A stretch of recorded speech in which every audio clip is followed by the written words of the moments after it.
Hey, I'm Brian from IFA 2017 and welcome the secret star of the show, the Moto X4. The Moto X series has in the past been Moto's flagship series, but with the Moto Z replacing that, it kind of has been quiet around this series of phones.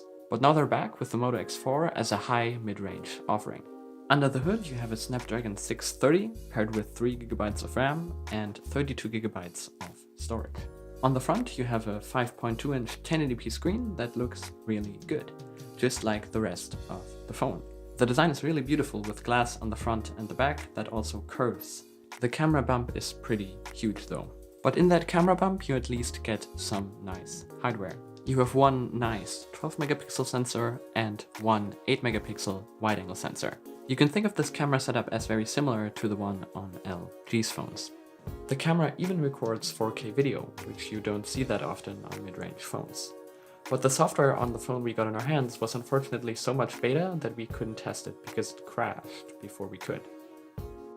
All of the other small boxes that a mid-range phone needs to stick out are also checked. It has a fast fingerprint sensor on the front, USB Type-C with quick charging, and it's also water resistant with IP68, a first for Lenovo and Moto. The X4 also comes with the standard stock Android experience that Moto offers with all its gestures, and it's still very refreshing. This phone is a great performer in almost every way, and I would probably give it a strong buying recommendation if it cost 300 euros. But that's not the case, it's 400 euros. And for that price, you can already get an LG G6 or a OnePlus 5 for a little more.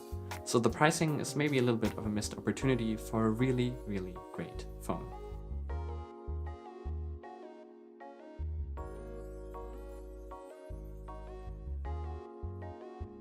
If you enjoyed this video, you know there are 1 or 2 buttons you can press, and you should also press that follow button on Twitter to stay updated.